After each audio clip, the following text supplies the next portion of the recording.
In this video, we are going to talk about how to stream HBO Max from phone to TV, cast, AirPlay, HDMI, and smart TV steps. Step 1. Cast HBO Max using Chromecast.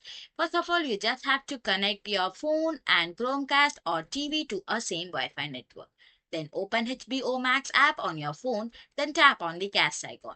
Then you have to choose your Chromecast enabled TV from the list and select show or movie to play on the TV.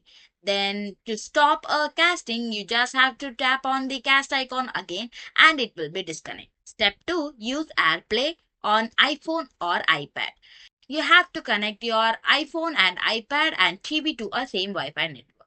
Then tap on the control center on your phone, then tap on the screen mirroring or a AirPlay icon.